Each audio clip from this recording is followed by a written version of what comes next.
Welcome folks. In this rebuild series for the Thermoquad carburetor, this is basically the video in this series that's actually going to start to show you when I start to assemble this thing, and I'll do it step by step in the easiest possible way to simplify things. Make it as easy as possible for you to understand the assembly procedure for this thing, and I'll make some comments about little tips and tricks along the way as we go. So I'm just winging this, there's no script, bear with me. Alright, for starters, there's a problem here that a lot of people think has to happen. Now, the very first adjustment I'm going to make on this thing is going to be with this linkage here.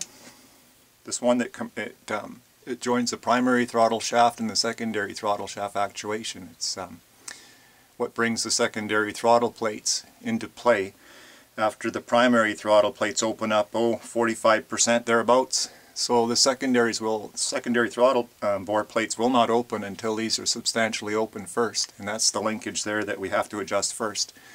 And the reason I'm doing this first is because it is a bit of a, you have to fight it a bit if it's not an adjustment. In most cases it will probably be an adjustment, you won't have to touch it, but this is something that if you want a Thermoquad to run well, this is one of the very first things you have to address on this, is this adjustment here. So I'll just give you a brief look at what's supposed to happen, and it'll show you how to adjust this link by bending it. Alright, so here we go. I got to try to orient it so that you can see exactly how much and what opens. So I'm gonna, for lighting purposes and the way I have to hold this thing, because there's a big strong spring on the primary throttle shaft, is I'm gonna hold this thing so you can see this is the bottom of the carburetor on this side, and you'll see the secondary throttle plates. They're the aluminum looking shiny things. Not sure if they are aluminum, maybe stainless for all I know. Stainless steel, that is. But as I open these, you got to make sure that the link catches on here. And as you open them, that's fully open there. Okay? You notice on the primaries, I don't know if you can see the smaller ones towards the top of your screen there, but the blades, the throttle blades that are sticking through, they're pretty well at 90 degrees to the base plate of the carburetor there. Now look at the secondary ones, the silver shiny parts on the bottom of your screen again. You can see they don't open up 90 degrees. That's the way the engineers wanted them. That's the way they designed them. They open up about 80 degrees, so they're coming up short. So don't try to adjust this so that they're fully straight up and down. That's the way they're designed to, and there's a pin that stops it that I'll be showing you in a minute. Alright, so about this adjustment here. Excuse me, right here on the primary side, there's a bit of a bracket. When you open this thing fully, it's got to contact this base part in the throttle body of this carburetor, the bottom section. While at the same time, when that's making contact when fully open, there's what they call a roll pin. It's a black pin. It's got a split. It's kind of rolled the way they produce it. That has to make contact with this other aluminum protrusion on the casting at the very same time when the throttle is fully open. So that's all you have to really remember. It's quite simple. So this is the only real adjustment you have to watch out for as far as throttle opening goes for the blades on the throttle body. So to adjust this thing, like you go fully open, don't even worry about where the secondary plate's opening. It's going to be opening about 80 degrees, so don't worry about that. Like I said, the main concern is to make sure both these stops touch down at the same time when full throttle is applied. So there we go. Make sure it catches, and then you look and you see that those 2 points that I had mentioned there are making contact at the same time. And if they're not, then what you have to do is you have to so let me get this secured here so I can show you a little bit better. So if those stops aren't making contact at the very same time when a full throttle is applied, then you have to bend this little link here. Now there's a couple ways to do it. There's a couple of circlips or E-clips behind on there that secure this linkage to both the actuating brackets on here. You can take both the clips off, make sure you don't lose them, they go flying, or your eye protection. You can take it off, you could bend it in a vise, pliers, or you can do it right on here. And one of the reasons that I'm doing it using this method is you don't want your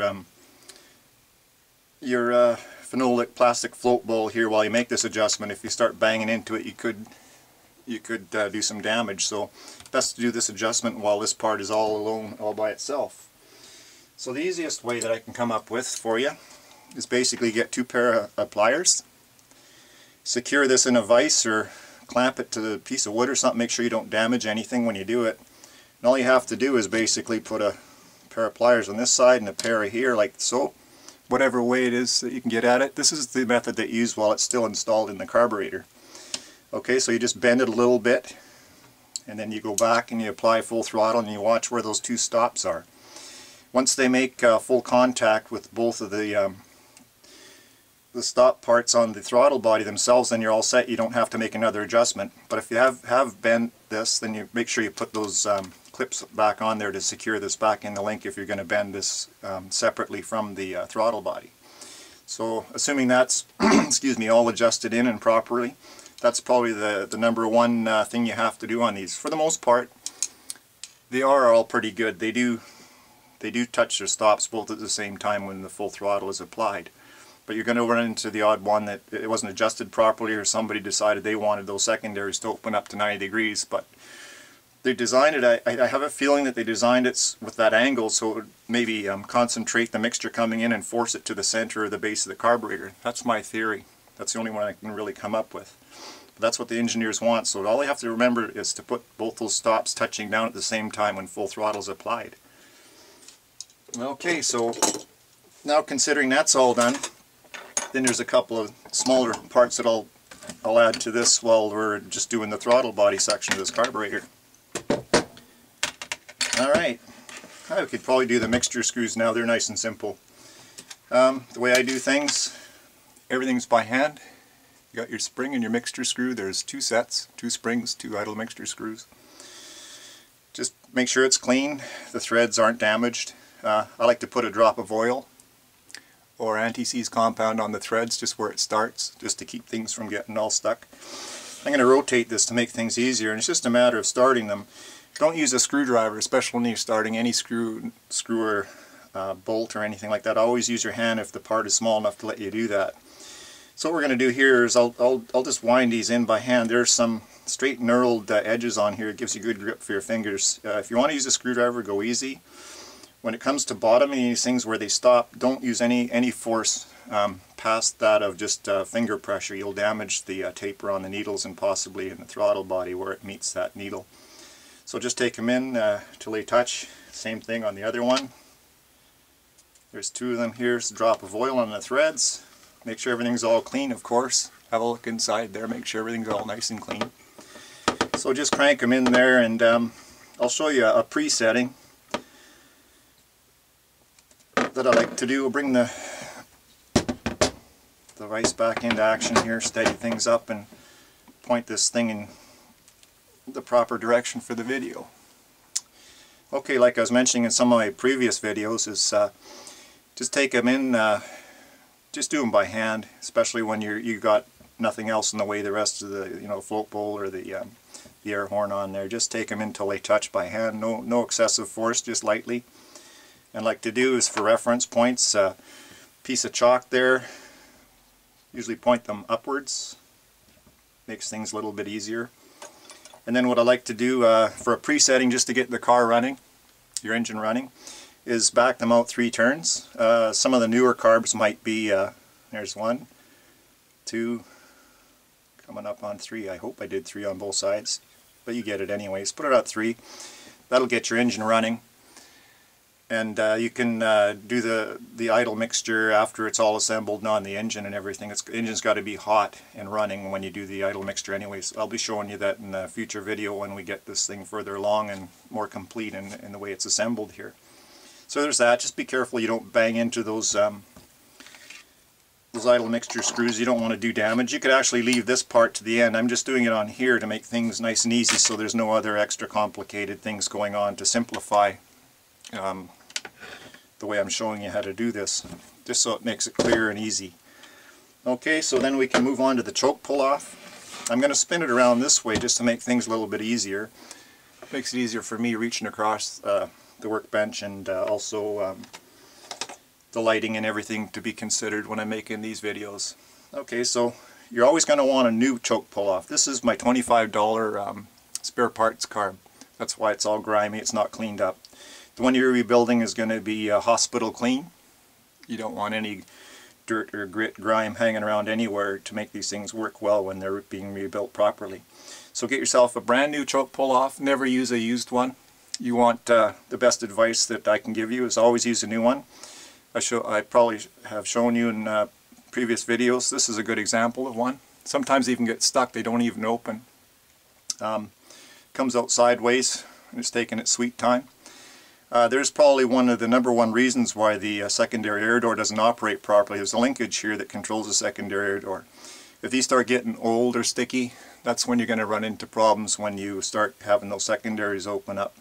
Very important to use a new one and get the right model for your carburetor. Don't just grab any one and throw it on, even if it's new and shiny. Make sure you get the one. There's a few different ones for different model years. So basically, I showed you in an earlier video, this was this pin that secures the bracket for this choke pull off here. I had to file the top off. Now it's just a matter of putting this thing back on. You just locate that in one hole. And then there's the screw. It's a small machine screw with a 5/16 hexagonal head on it. So I'm going to show you another little trick. You can apply this to all kinds of mechanical stuff and retain some of the stuff I'm teaching you here. Can be applied to different things with automotives or any mechanical device. Basically I just use a nut driver, just a cheap one. This one, 5/16 is the size you're looking for. Just crank it down until it's touching, and then back it off slightly.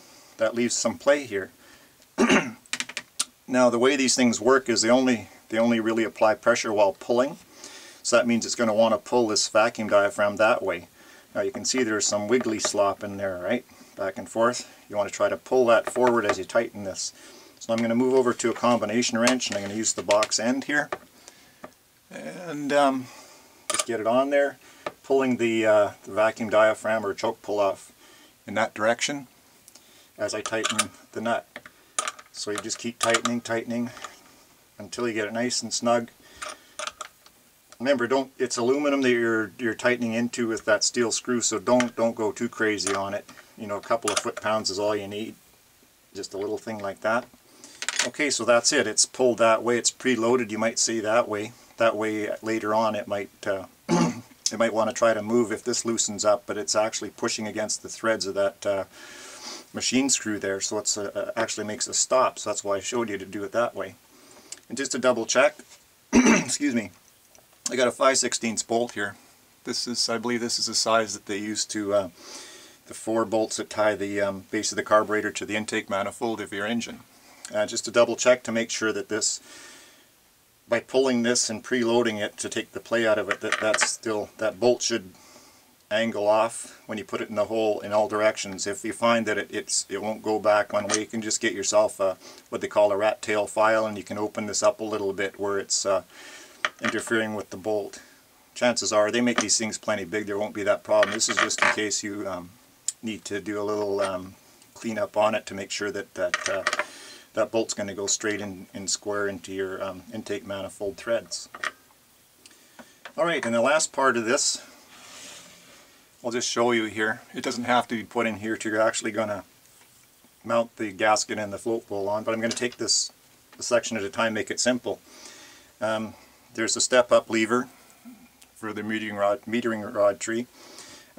Grease isn't a good idea to put here. I like to see some lube, maybe a drop or two of oil, but some of the greases I've had experience with in the past, they get that white lithium grease or whatever, and I've actually put it on drawer slides in my mechanics tool chest, and over a period of years it gets hardened up and I could barely open the drawer, so I had to cut it with oil. So just use some motor oil, assemble this thing. You can actually put it in. It does wear a little bit underneath the lever from the action of the cam rubbing on it when the the primary throttle shaft moves this cam here. So you can put a drop or two of oil in there, and if you want to. Some people want to leave it dry, but I don't mind putting a drop of oil in the bores where the shafts for the primary throttle shaft goes through. Secondaries too. So that's all you have to do here is make sure this goes in before your gasket. That's a step-up lever that sits on the actuating cam on the primary throttle shaft, and that pin has to fit in that little trough, so to speak. So there's the first video in this rebuild series that actually deals with assembling the the actual component parts of the Thermoquad. And just remember, folks, there's zillions of different models of these things. The one that you see that I'm in these videos that I'm doing is the most simple one. There's not very much pollution stuff on it, not like you'll have to go a little extra, read up, and get someone else's advice on the ones where they have gadgets added at the front. The back one at the back is just a solenoid for a float bowl. That's not a big issue, but the front one, it deals with mixture control, and you really got to watch what you're doing up here. But the easiest one to work on is the one that you see in these videos here. Okay, so there's the throttle body. Basic assemble parts, providing you haven't removed throttle shafts or the butterfly plates off of the throttle shafts, or any of this other spring mechanism and linkage. This is more or less what you're going to encounter if you do a basic rebuild, just to get the thing functioning the way it should. So I hope that helps you out with the start of this, putting this thing together. And with all that said for today, take care, have a nice day, and bye for now.